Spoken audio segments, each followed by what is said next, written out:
Hi guys, welcome to Priya Mani channel. இந்த own voice video எதுக்குன்னு பார்த்தீங்கன்னா நம்ம லவ் ஸ்டோரியோட செகண்ட் பார்ட்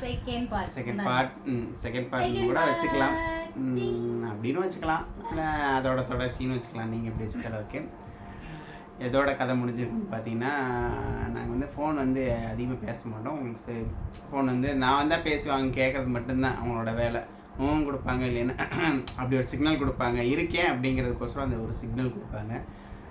அப்படி தான் எங்கள் லவ் போயிட்டு இருந்துச்சு. நல்லா போயிட்டு தான் இருந்துச்சு. அப்படியே நாட்கள் நகர்ந்துச்சு, நல்லா போயிட்டு இருந்துச்சு. எப்படி சொல்லிட்டோம், அடுத்து என்ன நடந்துச்சு? பேசிட்டு இருந்தோம். லவ் பிறந்தனால எல்லாம் முடிஞ்சு, எல்லாமே நல்லா போயிட்டு இருந்துச்சு. இடையில எங்களுக்கு அப்போ தான் எப்படி லவ் பிரேக்கப் ஆகிற மாதிரி ஒரு ஃபைட்ஸ் எங்கள் 2 பேத்துக்குள்ள. சின்ன ஒரு மிஸ் அண்டர்ஸ்டாண்டிங், பெருசாலாம் சண்டை கிடையாது. பட் ப்ராக்டிக்கலாகவே லவ் பண்ணும்போது பார்த்தா அதிகமாக கோவப்படுறது யாருன்னு இவங்களாம் தான் இருப்பாங்க. நான் அவ்வளோ சீக்கிரம் கோவப்பட மாட்டேன். இவங்க ரொம்ப டென்ஷன் ஆவாங்க. சின்ன சின்ன விஷயத்துக்கு கூட டென்ஷன் ஆகிறாங்கலாம் இவங்க தான். சின்ன தலைவலி வந்துட்டா கூட அந்த சுகத்தை நம்மகிட்ட தான் காமிப்பாங்க. யார் இப்படி உரசீர கூடாது, டென்ஷன் ஆகிடுவாங்க. எல்லாத்துக்கும் டென்ஷன், தொட்டா 90க்கு டென்ஷன் மட்டும்தான் ஆக தெரியும். கோபம் அப்படின்னா மூக்கு மேலே வந்துடும். அப்படி ஒரு சூழ்நிலை. நாங்கள் 2 பேரும் ஒரு நாள் நைட்டு ஃபோன் பேசிக்கிட்டு இருந்தோம். எங்கள் அம்மாட்டெல்லாம் நான் இன்னொரு விஷயம், இதெல்லாம் எங்கள் அம்மாட்ட நான் ஆல்ரெடி இன்ஃபார்ம் பண்ணிட்டேன். எங்கள் அம்மா ஒன்றும் பெருசாக இதை கனெக்ட் பண்ணிக்கல. ஓகேப்பா, உனக்கு பிடிச்சிருந்தா ஓகே அப்படிங்கிற மாதிரி தான் அவங்களும் சொன்னாங்க. ஃபோனில் பேசிகிட்டு இருக்கும்போது இவங்க ஒரு டென்ஷன், நாங்கள் என்ன பேசினாங்கன்னு எனக்கு ஞாபகம், பட் என்னமோ பேசிட்டு இருந்தோம். பட் இவங்க ஒரு வார்த்தை மிஸ்யூஸ் பண்ணிட்டாங்க. டக்குன்னு எனக்கு கோவம் வந்துருச்சு. எனக்கு வந்து பேசிட்டு இருக்கும்போது கெட்ட வார்த்தைனா கெட்ட வார்த்தை கிடையாது, பட் பேசிக்க எனக்கு அப்படி பேசினாங்கன்னு எனக்கு பிடிக்கும். அதுவும் இல்லாமல் அதை சொல்ல அப்படி சொல்லல, அந்த மாதிரி சொல்லிட்டாங்க டக்குன்னு. நீங்க நம்புவீங்களா நம்ப மாட்டீங்களா எனக்கு வந்து தெரியாது. உண்மையாலுமே சொல்றேன், கல்யாணம் ஆகி இவ்வளோ வருஷம் ஆகுது, இப்போ வரைக்கும் வந்து பேட் வேர்ட்ஸ் நானும் யூஸ் பண்ணதில்லை, மாமாவும் யூஸ் பண்ணல. அடுத்தவங்களை பேசுறத வந்து மாமாவை நான் பார்த்ததே எப்பன்னு கேட்குறீங்கன்னா, கல்யாணம் ஆகி 4 வருஷம் கழிச்சு வண்டியில் யாரோ வந்து மோதுனாங்க. அப்போ தான் மாமாவோட வயலேருந்து ஃபஸ்ட்டு தடவை அப்படி பேசி நான் பார்த்துருக்கேன். அவங்களுக்கு பிடிக்காது, அவரும் பேச மாட்டார், நானும் வந்து பேசக்கூடாது. அது வந்து அவரோட ஒரு இது. ஆனால் அது வந்து அது அன்னைக்கு தான் வந்து கெட்ட வார்த்தைன்னா நாங்கள் பேசியிருக்கும் போது இப்படி ஏதோ ஒன்று நான் சொல்ல இப்படின்னு சொன்னதுமே எனக்கு ஓவர் டென்ஷன் ஆகிடுச்சு. டென்ஷன்னா ஒரே வார்த்தை சொல்லிட்டேன், இனிமேல் உனக்கு எனக்கு எந்த பேச்சும் கிடையாது, நீ என் கூட பேசாத, நான் உன் கூட பேச மாட்டேன், அவ்வளோதான். இதோட நம்ம பிரேக் பண்ணிக்கலாம், முடிச்சுக்கலாம், நமக்கு உனக்கு செட் ஆகாது. என்ன சொன்ன? மூஞ்சி பார்த்தாவே எரிச்சலா வருது. கோவத்தை இவங்க சொல்லலாமா? கோவத்துல நாங்க வந்து சொல்லுவோம், உன்னை பார்த்தா சொன்னா மூஞ்சி பார்த்தா எரிச்சலா வருது அப்படின்ட்டு. அப்புறம் அத ஒரு தடவை சொல்ல, அடுத்த நாள் காலையில வேலைக்கு வந்தாங்க, பேசல. அப்புறம் சாயந்தரமாவோ என்னமோ ஏதோ கூட்டு, உன்னை பார்த்தாவே எனக்கு எரிச்சலா வருது, உன் மூஞ்சி பார்த்தாவே எரிச்சலா வருது அப்படிங்கிறாரு. அதுதான் நாங்கள் சண்டை போட்டது. அந்த சண்டைனால தான் எங்கள் கல்யாணமே ஆச்சுன்னு கூட வச்சுக்கலாம். சண்டை போட்டேன். அப்புறம் இவங்க என்ன நினச்சாங்கன்னு தெரியல, அங்கிட்டு 1 வாரம் வேலைக்கே வரல. சண்டை போட்டு மறுநாள் வந்தாங்க. மறுநாள் நான் பேசுவேன்னு பார்த்தாங்க, பேசலை. இவங்க அன்னைக்கும் ஃபோன் பண்ணல, நானும் ஃபோன் பண்ணலை, மெசேஜ் எதுவுமே கிடையாது. மறுநாள் போனாங்க. மறுநாள் ஃபஸ்ட் நாள் வரல. நானும் கோவத்துட்டேங்கன்னா அதை அப்படியே பெருசாக இடத்துல விட்டு வராட்டினா போகிறா அப்படிங்கிற மாதிரி விட்டுட்டேன். அப்படியே 2 நாளாச்சும் முடிச்சு, 1 வாரம் ஆச்சு. இல்லை, அவங்க 1 வாரம் வராத. அப்போ தான் எனக்கு வந்து அந்த ஃபீல் கொஞ்சம் அதிகமாச்சு. எப்படின்னா, அவங்க இல்லைன்னா நம்ம வாழ்க்கை என்ன ஆகும், அவங்கள நம்ம தப்பு பண்ணிட்டோம், இது ஒரு விஷயமா இதை போய் பேசிடக்கூடாது, இப்படி இது ஒரு பெருசாக இருந்து சண்டை போட்டுருக்கக்கூடாது அப்படின்னு ரொம்ப ஃபீல். அவங்க இல்லாத அந்த 1 வாரம் வந்து உண்மையிலே ரொம்ப கஷ்டப்பட்டேன். எப்படி சொல்லட்டும், இருக்கிற எல்லா சோகப்பாட்டும் எனக்கே பாடின மாதிரி ஒரு ஃபீலிங். சீரியஸாக ரொம்ப ஃபீல் பண்ணேன். நம்ம ஒரு லைஃப்பில் ஒரு நல்ல பொண்ணை மிஸ் பண்ணிட்டோம், நமக்காக சப்போர்ட்டாக இருந்த ஒரு பொண்ணை நம்ம வந்து மிஸ் பண்ணிட்டோம் அப்படின்னு நான் ஃபீல் பண்ணேன். அதே சமயம் வந்து நான் லவ் பண்ணுற வரைக்கும் ஓகே, லவ் பண்ணேன். ஆனால் இவங்களை கல்யாணம் பண்ணிக்கணுங்கிற தாட் வந்து எனக்கு இருந்துச்சு. பட் அது பெருசாக எனக்கு இருந்ததில்லை.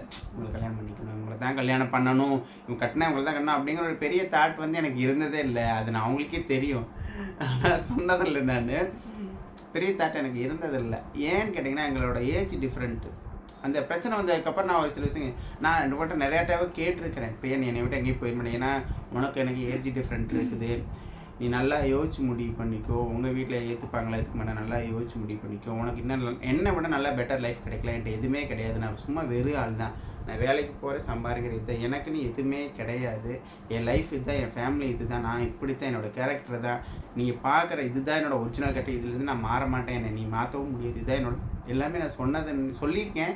பட் இருந்தாலும் நான் எனக்கு ஒரு கில்ட்டி ஃபீலிங் என்ன, நம்ம 10 வருஷம் இந்த பொண்ணோட மூத்த பையன், ஒரு பொண்ணோட லைஃப் நம்ம வந்து கெடுத்துடக்கூடாது அப்படி ஒரு மைண்ட் செட். அதனால் நான் கேட்டிருக்கேன், அவங்களுக்கு தெரியும் இதை என்னை விட்டு போயிட மாட்டேயா, நான் கேட்டிருக்கேன். அதே மாதிரி இன்னொரு விஷயம் கேட்டிருக்கேன், பிடிக்கலைங்கிற வார்த்தையை யூஸ் பண்ணிகிட்டு கூடாது அப்படிங்கிறனால சொல்லிடுவேன், பிடிக்கலைன்னா சொல்லிடு, ஒரு லைஃப்பை நீ பார்த்துக்கோ, ஒன்றும் பிரச்சனை இல்லை அப்படிங்கிற மாதிரி சொல்லியிருந்துருக்கேன்.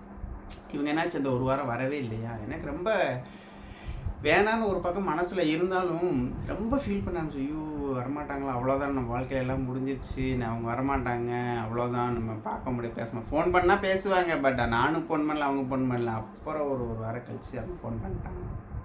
ஃபோன் பண்ணி இப்படி பேசணுன்னே எனக்கு என்ன சொன்னதில் அழுக வந்துருச்சு, ஆட்டோமேட்டிக்காக அவங்களும் அழுதுட்டாங்க ஃபோனில், பேசிட்டோம். பட் அவங்க வீட்டில் கொஞ்சம் இது தெரிஞ்சிருச்சு, தெரிஞ்சனால என்ன பண்ணாங்க, வெளியே ஹாஸ்டலில் அவளை வேலைக்கு சேர்த்து விட்டாங்க, ஹாஸ்டலில் கொண்டு போய் சேர்த்து விட்டாங்க. எங்களுக்கு தெரியாது அது ஹாஸ்டலில் சேர்த்து விட, அப்புறம் ஃபோன் பண்ணப்போ என்ன இப்படி ஹாஸ்டலில் சேர்த்து விட்டாங்க, ஹாஸ்டலில் வேலை பார்க்க. இது எனக்கு என்ன வசதி ஆச்சு, நாங்கள் ஹாஸ்டலில் போய் பார்க்க ஆரம்பிச்சிட்டோம். ஹாஸ்டலில் அப்புறம் வெளியில் ஒரு டைம் போனோமா, ஹாஸ்டலில் போனதுக்கப்புறம் என்னாச்சு அப்படின்னா, எனக்கு கொஞ்சம் மெடிக்கல் மூலிமா எனக்கு கொஞ்சம் உடம்பு சரியில்லை. என்ன அப்படின்னு பார்த்தீங்கன்னா, கர்ப்பப்பையில் கொஞ்சம் எனக்கு பிரச்சனை இருந்துச்சு, எப்படி சொல்கிறது, ப்ராப்ளம் இருந்துச்சு. அது வந்து ரொம்ப சிவியர் ஆயிடுச்சு. நீங்கள் வந்து வீட்டுக்கு போங்க அப்படிங்கிற மாதிரி சொல்லிட்டாங்க. நான் வீட்டிலேருந்து வெளியே வந்துட்டேன், போகவும் முடியாது, வீட்டுக்கு போக முடியாது, விட்டுட்டோம். அப்புறம் பார்த்தீங்கன்னா கல்யாணம் ஆகலை, கம்பெனியில் தான் இருக்கேன். பட் ஆனால் வந்து கம்பெனியில் நீங்கள் வீட்டுக்கு போய் ஃபுல்லாக ரெஸ்ட் எடுத்துகிட்டு அதுக்கப்புறமா நீங்கள் வாங்க அப்படின்னு சொல்லி சொன்னாங்க. ஆனால் வந்து நம்ம வீட்டுக்கு போக முடியல, வேண்டாம் அப்படிங்கிற மாதிரி சொல்லிட்டாங்க. மாமா தான் அத்தைக்கிட்ட பேசி, எதனால வந்து எனக்கு அத்தை இல்லை இல்லை இந்த இடத்துல உங்களுக்கு ஒரு என்ன ஸ்ட்ரைக் ஆகணுமா, அவங்க ஒரு வாரம் பேசல, அதுக்குள்ளே ஹாஸ்டலில் சேர்த்தாங்கன்னு தானே சொன்னீங்க, அப்புறம் எப்படி அவங்க வீட்டுக்கு போகலைங்கிறீங்களா? அவங்க ஹாஸ்டலில் சன்னா வீட்டில் தெரிஞ்சிருச்சு, ஹாஸ்டலில் கொண்டு போய் சேர்த்துட்டாங்க. ஹாஸ்டல்லேருந்து அவங்க சேர்த்த கம்பெனிலேருந்து கூட்டிகிட்டு போய் நான் வேறு கம்பெனியில் நான் சேர்த்து விட்டுட்டேன். அவங்களுக்கு தெரிஞ்சு இனிமேல் மூஞ்சில் முழிக்காது அப்படிங்கிற மாதிரி அவங்க பேசிட்டாங்க. ப்ராப்ளமாக ஆயிடுச்சு. பட் நான் பையன் யாருங்கிறது அவங்களுக்கு தெரியல. பட் யாரோ லவ் பண்ணுறா, அங்கே வேலை செய்கிற ஏதோ பையனை லவ் பண்ணுறா அப்படிங்கிறனால அவங்கள தலை முடியும். அவங்க வந்து பிரச்சனை நினச்சால வெளியில் வெளிப்படையாக சொல்ல முடியாது, ப்ராப்ளத்தினால கொண்டு போய் சேர்த்துட்டாங்க. அதுக்கப்புறம் நாங்கள் மீட் பண்ணால் இவங்களுக்கு வந்து மெடிக்கல் ரீதியாக உடம்புல கொஞ்சம் ப்ராப்ளம் ஆச்சு, அவங்களால கம்பெனி வச்சுக்க முடியல. அவங்க ஹாஸ்டலில் என்ன சொன்னாங்க, நீங்கள் பெட் ரெஸ்ட் கொஞ்ச நாள் எடுத்தாங்கம்மா அப்படின்ட்டாங்க. இவங்க வீட்டுக்கும் போக முடியாது இந்த சூழ்நிலை. அப்போ நான் என்ன பண்ணேன்னா, எங்கள் அம்மா வந்து ஹோட்டலுக்கு இருந்தாங்க, அப்புறம் அம்மாட்ட பேசி கொண்டு போய் இவங்களை கொண்டு போய் அம்மாட்ட கொண்டு போய் விட்டேன். அம்மா அப்போ கூட இவரு வரல, இங்கேருந்து பஸ் வச்சு விட்டுட்டாங்க. அங்கேருந்து போகிறக்குள்ள எப்படியும் ஒரு 10-15 தூங்கிடாத கரெக்டாக அங்கே தான் இறங்கணும். அம்மா அங்கே முன்னாடியே நிற்பாங்க, பார்த்து போ அப்படின்னு. அப்புறம் அங்கேருந்து இறங்கணும். இவர் காசு போட்டு விட்டாங்க அம்மாவுக்கு. அப்புறம் என்கிட்ட கையில் அமௌண்ட் இருந்துச்சு. ஒரு 10 நாள் கிட்ட வந்து எங்கள் அத்தை தான் என்னை பார்த்துக்கிட்டாங்க. உண்மையான வீட்டில் இருந்து பார்த்தாங்க. அதுக்கப்புறம் என்ன முடிவு பண்ணோம்னா, என்னதான் இருந்தாலும் அந்த பிள்ளைய கொண்டே நம்ம இன்னொருத்தர் வீட்டில் வச்சு பார்க்குறது சரிப்பட்டு வராது, அப்புறம் தான் கல்யாணம் பண்ணிக்கலாம் அப்படிங்கிற ஒரு முடிவுக்கு. இல்லை அங்கேருந்து நான் வந்துட்டேன். திருப்பி அங்கேருந்து எனக்கு உடம்பு ரெடியாகி நான் வந்துட்டேன், கம்பெனிக்கே திருப்பி வந்துட்டேன். கம்பெனியில் தான் திருப்பி போயிட்டு இருந்துச்சு. திருப்பி உடம்பு சரியில்லை. இவர் வந்து இன்னும் 1 வருஷம் ஆகட்டும் அப்படின்னாரு. இன்னும் 1 வருஷம் ஆகட்டும். அப்புறம் அதுக்கு இடையில பழனி கொஞ்ச நாள் பழனி இல்லை, இது மேட்டுப்பாளையம் கடைசியாக போனோம். அடுத்த வாரமே நம்மளுக்கு கல்யாணம் ஆயிடுச்சு. அது ஒரு நிமிஷம் இருடா சொல்றதுக்கு முன்னாடி நீ அடக்கு முடக்கா பேசுற. உடம்பு சரியில்லாம அம்மா வீட்டுக்கு போறதுக்கு முன்னாடியே வந்து பாத்தீங்கன்னா பழனி போயிட்டு வந்தோம். உடம்பு சரியில்லாததுக்கு முன்னாடியே பழனி போயிட்டு வந்துட்டான். அதுதான் ஃபர்ஸ்ட் தடவை நாங்க வந்து வெளியில போறது.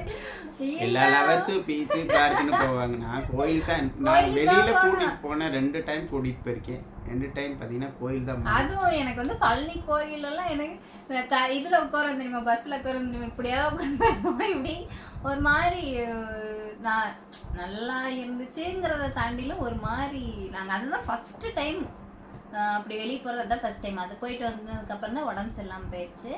அப்புறம் வந்து பார்த்தீங்கன்னா ஏதோ ஒரு இதில் தான் வந்து கோயிலுக்கு போனோம். நான் இவன் வந்து 1 வருஷம் ஆகட்டும், அம்மா வீட்ல இருந்துட்டு வந்துட்டாங்க, வந்து மறுபடியும் ஹாஸ்டல்ல வேலைக்கு போயிட்டு இருக்காங்க. திருப்பி உடம்பு சரியில்லாம தான். அப்புறம் வந்து மறுபடியும் உடம்பு சரியில்லை தான், உடம்பு சரியில்லை நல்லா, அதை விடமே இன்னுமே உடம்பு சரியில்லாம போயிடுச்சு. அப்புறம் என்ன பண்ணோம் அப்படின்னா, இதுக்கு கோயிலுக்கு போனாலும் முடிவு பண்ணோம். மேட்டுப்பாளையம் பத்திரகாளியம்மன் கோயிலுக்கு போயிட்டு வரலாம் அப்படின்னு எனக்கு உடம்பு சரியில்லாமல் இருந்தப்பவும் கூட இங்கேருந்து பஸ் ஏறி அங்கே கோயிலுக்கு போயிட்டோம். கோயிலுக்கு போயிட்டு சாமி கும்பிடையில இவங்க என்ன வேணாங்க அப்படின்னு தெரியாது. நான் வந்து என்ன வேணேன் அப்படின்னா, எனக்கு யாருமே இல்லை, இருந்தும் இப்போ வரைக்கும் எனக்கு இல்லாத மாதிரி தான் நான் இருக்கேன் என் வாழ்க்கையில். நீ என் அம்மாவை என் கூடயே வந்துரு. எனக்கு வந்து கல்யாணம் அப்படின்னு எனக்கு இனிமேல் வந்து என் லைஃப் பார்ட்னராக எனக்கு இவர் தான் வேணும். அப்படி நீ இல்லை எனக்கு கொடுக்க மாட்டேன் அப்படின்னா, எனக்கு இவ்வளோ கஷ்டத்தை நீ கொடுக்காத, என் உயிரை நீ எடுத்துக்கோ, எனக்கு வேண்டாம், எனக்கு இவர் தான் வேணும் அப்படின்னு வந்துருச்சு. அழுதுட்டு அங்கேயே அழுதுட்டு இவங்களும் அழுதாங்க. எதனால அழுதாங்கன்னு தெரியாதான்னு அழுதுட்டு சாமி கும்பிட்டுட்டு வர என்ன நினச்சாங்க அப்படின்னு தெரியல. நேரம் அங்கேருந்து பஸ் இறங்கினோடனே நேராக போயாச்சு. சாரி எடுக்கிறதுக்கு உங்கள் அக்கா ஃபோன் பண்ணி சொல்லியாச்சு. என்ன நினச்சாருன்னே தெரியல. உங்கள் அக்கா ஃபோன் பண்ணி சொல்லிட்டாரு நேராக சிவா டெக்டைல்ஸ் வந்திருக்கா அப்படின்னாங்க. அப்போ போய் துணி எடுத்துட்டு அங்கிட்ட ஒரு அந்த வாரம் வெள்ளிக்கிழமையே கல்யாணம் பண்ணிக்கலாம் அப்படின்னு ஒரு முடிவு எடுத்தோம். அதாவது இந்த வாரம் வெள்ளிக்கிழமை நம்ம கோயிலுக்கு போகிறோம், அடுத்த வாரம் வெள்ளிக்கிழமை இங்கே கல்யாணம் பண்ணிக்கலாம் அப்படின்னு முடிவு பண்ணியாச்சு. கல்யாணம் ஏற்பாடு சாரி எடுத்தது என்னமோ சாரி எடுத்தது தான், ஆனால் அதை தைக்க கொடுத்துட்டோம். பட் கல்யாணத்தன்னைக்கு அது கிடைக்கல, நாங்கள் கட்டலை. அதனால அப்புறம் அது அப்படியே போயிட்டு இருந்துச்சு. பெருசாலாம் மாலை மாற்றி அப்படின்லாம் கிடையாது. கோயிலுக்கு போனோம், சிம்பிளாக தான். ஒரு வாரத்திலேயே தாலியெல்லாம் வாங்கிட்டு வந்துட்டாரு. என் கோயிலே போய் என் குலதெய்வம் கோயிலில் போய் வச்சு கும்பிட்டு தாலி எல்லாமே வாங்கி அந்த வார்த்தையே தாலி எல்லாமே வாங்கியாச்சு. வாங்கி கல்யாணத்துக்கு எல்லா ஏற்பாடு பண்ணியாச்சு. பட் அப்போவுமேவும் எனக்கு கல்யாணங்கிறது, அதாவது நம்மளை நம்பி வந்துட்டாங்க அப்படிங்கிறது ஓகே. பட் வந்து எப்படி சொல்லணும்னா, என்ன பொறுத்தவரைக்கும் ஒரே ஒரு விஷயம் தாங்க. இந்த விஷயத்துல நான் எல்லாத்துக்குமே பொதுவாகவே சொல்ற ஒரே கருத்து தான், பிடிக்கல அப்படிங்கிறது வந்து நம்ம ஒரு லைஃப் பார்ட்னராக வர்றதுக்கு முன்னாடி வரைக்கும் தான். வந்ததுக்கப்புறம் பிடிக்கலைங்கிற வார்த்தை வந்துச்சுன்னா, ஹஸ்பண்ட் ஆகட்டும் ஒய்ஃப் ஆகட்டும், அவங்களுக்குள்ள அது எவ்வளோ பெரிய மன வருத்தத்தை உண்டாக்குங்கிறது எத்தனை பேத்துக்கு தெரியும் தெரியல. சரிங்களா? தெரியும். ஒருத்தர் பிடிக்காம, ஏன்னா நிறையா பார்த்துருக்கோம். ஒருத்தர் பிடிக்கலைங்கும் போது அது வந்து ரொம்ப பெரிய மன கஷ்டம். அது வந்து முன்கூட்டியே நம்ம யோசிச்சோம். அதுவும் இல்லாமல் எங்களோட ஏஜ் டிஃப்ரெண்ட் வந்து எனக்கு ரொம்ப ஒரு ப்ரெஷர் இருந்துச்சு. அதுவும் இல்லாமல் இந்த உலகத்துலேயே பிடிக்காத பெர்சன் யாருன்னா அது நான் என்னத்தை சொல்லுவேன். அப்படிப்பட்ட என்னையே ஒரு பொண்ணுக்கு பிடிச்சிருக்கும் போது எனக்கு அதில் சந்தோஷமாக இருந்தாலும் எனக்குள்ள ஒரு நிறைய பயம் இருந்துகிட்டே தான் இருந்துச்சு. அப்படியெல்லாம் கிடையாது. என்னை பொறுத்த வரைக்கும் உண்மையாலுமே சொல்கிறேன், இவங்கள மாதிரி வந்து பார்த்ததில்ல. பிரியா சும்மா ஓவராக சீன் போடாதீங்க, அப்படியெல்லாம் கிடையவே கிடையாது. இந்த ஒரு திமிராக இருப்பாங்க ஆம்பளைங்க. அந்த இப்போ நான் இதுதான் பண்ணுவேன், இதெல்லாம் பண்ண மாட்டேன், அந்த ஒரு சின்ன இதெல்லாம் இருக்கும். அந்த மாதிரி எந்த ஒரு ஈகோத்தனம்லாம் மாமாட்ட சுத்தமாக கிடையாது. என் ஒய்ஃப், என்னோட ஒய்ஃப், அவங்களுக்கு நான் பண்ணுவேன், எல்லாமே பண்ணுவேன். நீ ஏன் பண்ணுற, பரவாயில்ல, நான் ஃப்ரீயாக தான் இருக்கேன், நான் அந்த வேலையை பண்ணுறேன் அப்படின்னு எல்லா இந்த வேலை இல்லை, எல்லா வேலையுமே வந்து என் கூட நல்லாவே ஹெல்ப் பண்ணுவாங்க. அதை தாண்டிலும் நான் பேசுறத வந்து உட்காந்து கேட்பாங்க. ஒரு பொண்ணுக்கு என்ன வேணும் அப்படின்னா, நம்மளோட உணர்வுகளை வந்து மதிக்கணும், நம்ம பேசுறத மதிக்கணும், நம்மளுக்காக டைம் ஸ்பெண்ட் பண்ணணும். எனக்கு நான் என்ன சொல்றேன்னா, நான் பேசுறத காது கொடுத்து கேட்பாங்க. ஓகே, நம்ம லவ் ஸ்டோரிக்குள்ள போலாம், இது அப்புறம் பார்த்துக்கலாம். ஓகேங்களா? கல்யாணத்துக்கு ஏற்பாடு பண்ணியாச்சு. வெள்ளிக்கிழமையும் வந்தாச்சு. காலையில் 6 to 7, 6 to 7, 7:30 டைமிங் முகூர்த்த நேரம்னாச்சு. மாலை வாங்கினோமா, மாலை வாங்கலாம், மற்றபடி எல்லாமே ரெடி பண்ணியாச்சு. கல்யாணத்துக்கு கிளம்பியாச்சு. போயிட்டோம். அக்கா நான் அம்மா 3 பேர், இவங்க 2 பசங்க. அக்கா பசங்க வரல, இல்லை பசங்க இல்லை, நம்ம தான் போனோம். கோயிலுக்கு போனோம். கோயிலில் பூசாரி பக்கத்தில் அவரு பார்த்தா தூங்கி எந்திரிச்சே வரல. தூங்கி எந்திரிச்சே வரல. அப்புறம் டைம் வேற போயிட்டு அவரே கூப்பிட்டோம். அவரு அங்கிட்டு டைம் அங்கிட்டு நடந்து வந்துருப்பா. மணி பார்த்தீங்கன்னா 7:25 கரெக்டா. 7:30 கட்டியான 7:25. சாமி நட மட்டும்தான் திறந்துருக்கு. நாங்க 2 பேரும் சாமியில எல்லாமே இருக்கு, நாங்க நிக்கிறோம். நாங்க 2 பேரும் தான் பக்கத்துல நிக்கிறோம். அக்கா அங்க நிக்குது, அம்மா அங்கிட்டு நின்றுட்டு இருக்குது, எல்லாம் அங்க நின்றுட்டு இருக்கிறாங்க. நான் என்ன டயத்தை பார்த்துட்டு அப்போ அந்த செகண்ட் 7:30 3 நிமிஷம் இருக்குது. கையில் எடுத்துட்டு நான் ஐயர் வர வரைக்கும் பார்த்தா டைமிங் போயிருந்து எடுத்துகிட்டே கையில் எடுத்துட்டு அப்போ கடைசியாக ஒரு வார்த்தை நான் அப்போ அவளை கேட்டு தான் தலைக்கினேன். பிரியா, உனக்கு ஓகேவா? இதுக்கப்புறம் நம்ம 2 கல்யாண வாழ்க்கைக்குள்ள போயிடுவோம். பிடிக்கலைங்கிற வார்த்தை நம்ம வாழ்க்கையில் வரக்கூடாது. நல்லா யோசிச்சுக்கோ, உனக்கு வேண்டாம்னா இப்போவே இதை ஸ்டாப் பண்ணிடு, ஒன்றும் ப்ராப்ளம் இல்லை அப்படின்னு.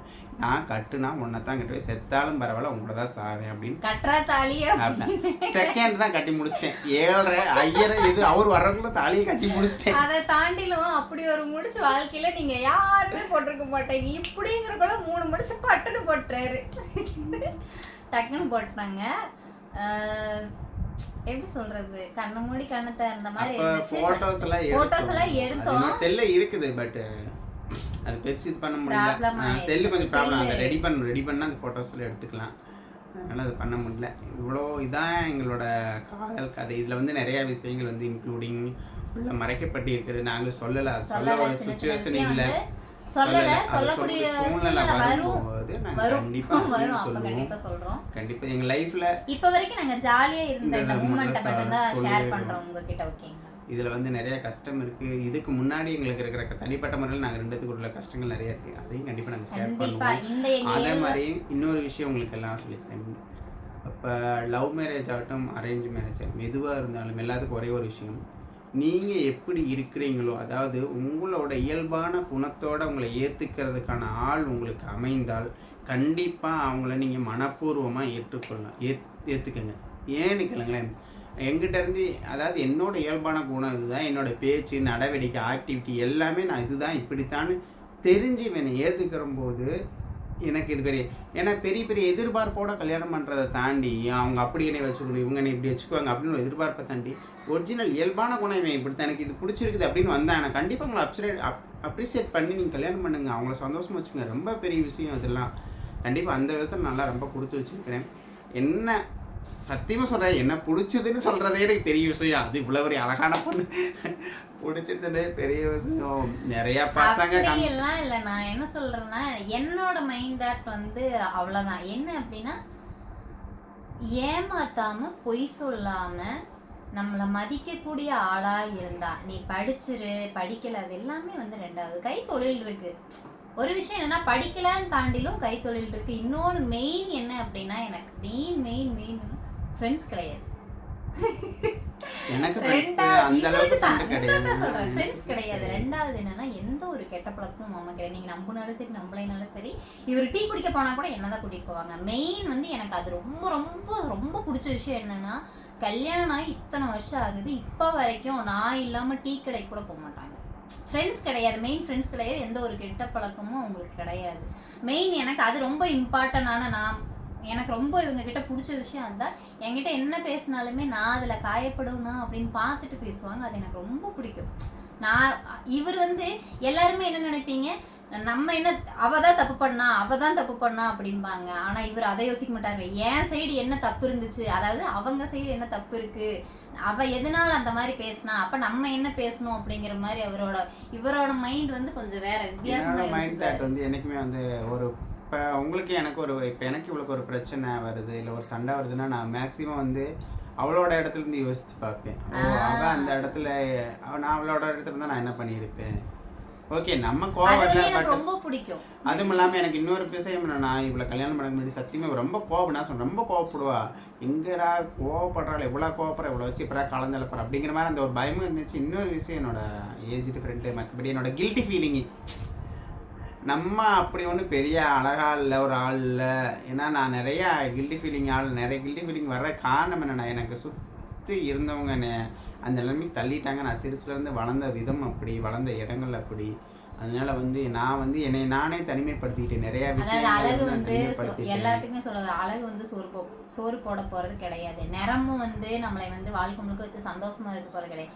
எல்லாருமே இப்போ நீங்க பாக்குற வந்து ஜென்ஸா இருக்கட்டும் லேடிஸா யாரா இருந்தாலும் சரி, அதாவது அவங்க பணக்காரங்களா இருக்காங்க, அவங்க நல்லா லக்ஸூரியான லைஃப் வாழ்றாங்க. அது வந்து அந்த இடத்துல காசு மட்டும்தான் இருக்குமோ ஒழிஞ்சு அன்பு இருக்காது. இப்போவும் சொல்றோம், நாங்கள் வந்து எல்லாமே இப்போ நம்ம வீடு வந்து நம்ம கைவிட்டு போயிடுச்சுன்னா என்கிட்ட வந்து ஜுவல்ஸும் வந்து எல்லாமே போயிடுச்சு தான். பட் இருந்தாலும் நாங்கள் லவ் பண்ணிட்டு இருக்கிற அந்த லவ் அதே இடத்துல அங்கேயே திருப்பி நாங்கள் கல்யாணம் அந்த புதுசுலேருந்து எப்படி இருந்தோமோ அதே மாதிரி தான் லைஃப்ல இருந்து ஜேர்னி ஸ்டார்ட் பண்ணி. இதுதான் வந்து எங்கள் லவ் ஸ்டோரி. இதுக்கப்புறம் பார்த்தீங்கன்னா இந்த ஒரு 7 வருஷ வாழ்க்கை.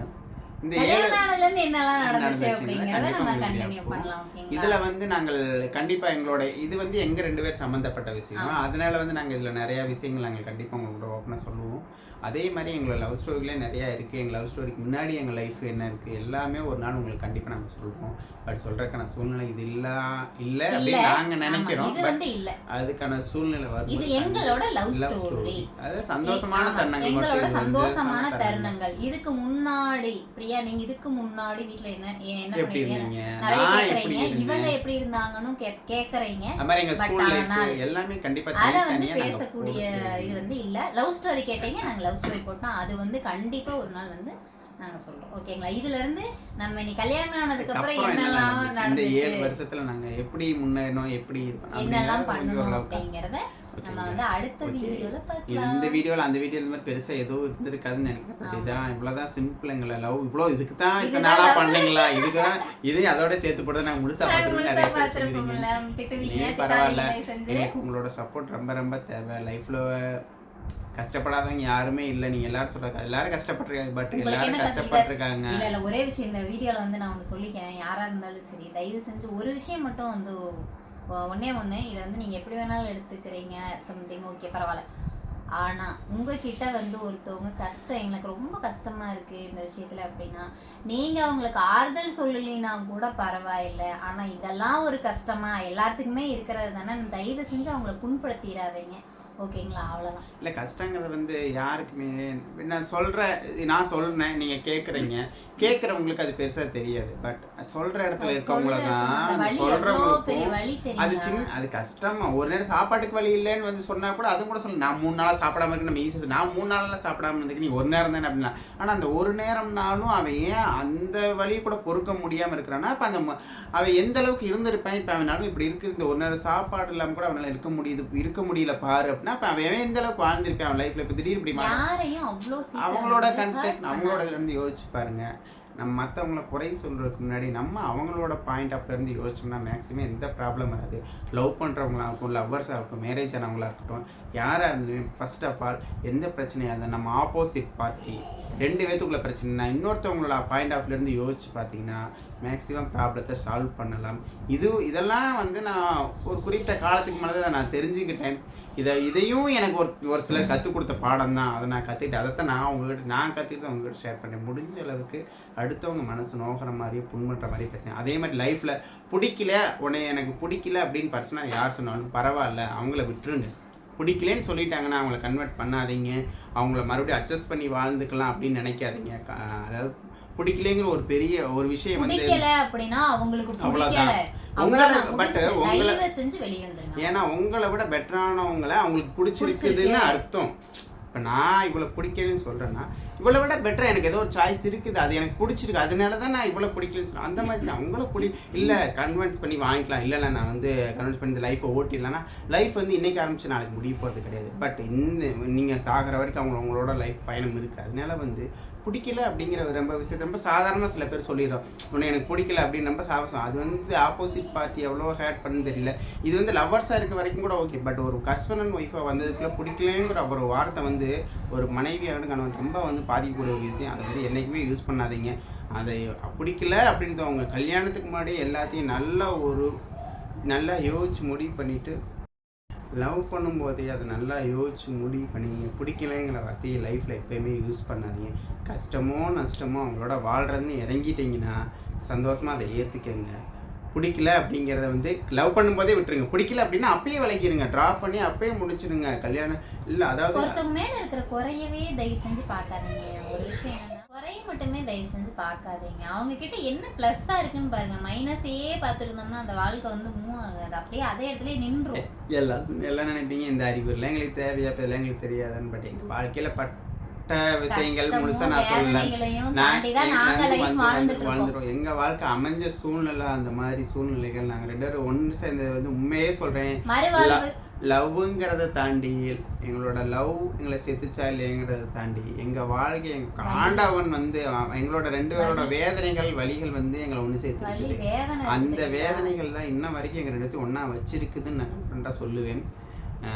அதே மாதிரி எங்கள் ரெண்டு பேத்துக்குள்ள லவ் எப்படி வந்து இவங்களும் வெளியில் இப்போ பட்டதாக கிட்டத்தட்ட 19 இவங்களுக்கு கல்யாணம் பண்ணும்போது 19 வயசு வரைக்கும் நிறைய ஆண்களை கிராஸ் பண்ணிட்டாங்க. யார் மேலுமே வராத ஒரு அஃபயர் அட்ராக்ஷன் அவங்களுக்கு வந்திருக்கலாம். எனக்கும் வந்து யார் மேலே வராத அஃபயர் அட்ராக்ஷன் இவங்க மேலே அது எங்களோட லவ் வந்து எப்படி சொல்லட்டும்னா இந்த செகண்டில் அதாவது பார்த்த உடனே வந்து கொஞ்ச நாள்ல அடுத்தடுத்து ரொம்ப ஃபாஸ்ட்டாக நடந்துருச்சு. நாங்கள் எதிர்பார்க்காம அது ஃபாஸ்ட்டாக எல்லாமே நடந்துருச்சு.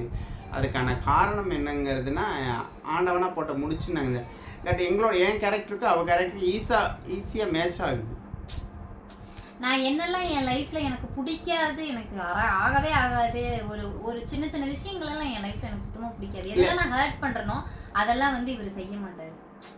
அதுவும் இவருக்கு வந்து பிடிக்காத ஒரு விஷயம் தான். இல்லை அதே மாதிரி நிறைய பேர் வீடியோஸ் சொல்லியிருப்பீங்க உங்கள் ஃபேஸ் கட் அக்கா ஃபேஸ் கட்லாம் பார்த்தா கிட்டத்தட்ட ஒரே மாதிரி இருக்கீங்கன்னு. ஆண்டவர் அதனால தான் சேர்த்து வச்சுறாங்க. ஒரே மாதிரி ஃபேஸ் கட் ஒரே மாதிரி கொண்டு. பட் என்ன ஒரே ஒரு விஷயம் அவங்களுக்கு கொஞ்சம் கோவம் வரும். எனக்கு கோவம் வந்தால் தாங்க நான் கோவத்தை அவ்வளோ சீக்கிரம் வெளியில் கொண்டு வர மாட்டேன். ஆனால் இப்போ வரைக்கும் எல்லாரும் கேட்குறீங்க அக்கா பொய் சொல்லாதீங்க, அண்ணன் உங்களை வந்துட்டு கோவப்படுத்திக்க மாட்டாங்களா அடிக்க மாட்டாங்களா அப்படின்னு. நான் அந்த அளவுக்கு வைக்க மாட்டேன். ஏன் ஃப்ராங்க் வீடியோ எடுக்கல நிறைய பேர் கேட்குறீங்க.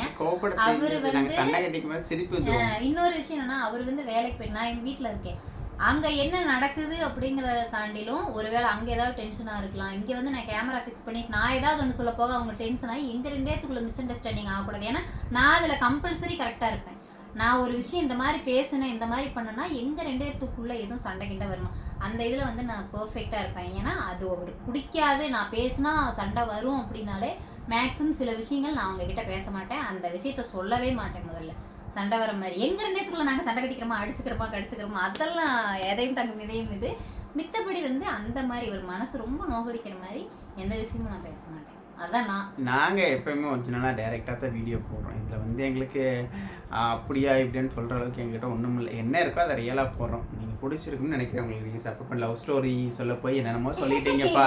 இதெல்லாம் லவ் ஸ்டோரி இதான் அவங்க லவ் ஸ்டோரி ஆயிடுச்சா சப்புன்னு போச்சு அப்படின்னு சொல்லாதீங்க. ஏதோ எங்களுக்கு நடந்தது நாங்கள் வெளியெல்லாம் போகலை. நம்ம மெயின் வந்து நாங்கள் வெளியெல்லாம் போகல, ஃபோனில் அவ்வளோவா பேச மாட்டோம். எங்கேயும் என்னை கூட்டிகிட்டு போனதும் இல்லை, படத்துக்கு போனதும் இல்லை, எங்கேயுமே படத்துக்கு எனக்கு பிடிக்காது. இப்போ வரைக்குமே நான் கேட்டதில்லை. எனக்கு வந்து பிடிக்காதுங்க, உண்மையாலுமே எனக்கு பிடிக்காது. அதுதான் எனக்கு படத்துக்கு போகிறது சுத்தமாக பிடிக்காது. அந்த காசுல வந்துட்டு வேணுங்கிறத வீட்டுல வச்சு சாப்பிடலாம், இல்ல ஏதாவது ஸ்நாக்ஸ் வாங்கலாம். இந்த எண்ணமெல்லாம் எனக்கு வந்தது காரணமா என்னோட ஸ்கூல் லைஃப் தான். அதை நான் கண்டிப்பா உங்களுக்கு நான் போடுறேன். ஸ்கூல் லைஃப் ஸ்டோரி கண்டிப்பா போறேன். அப்புறம் இதுக்கு முன்னாடி கல்யாணம் வீடியோ இதோட முடிச்சுக்குவோமா. யாரும் கமெண்ட் பாக்ஸ்ல தயவுசெய்து திட்டிடாதீங்க. இந்த ஒரு சின்ன ஒரு பிட்ல தான் லவ் ஸ்டோரி சொல்லிருக்கீங்க, மித்தெல்லாம் நீங்க பேசித்தான் போட்டிருக்கீங்க அப்படின்னு யாரும் எங்களை திட்டிடாதீங்க.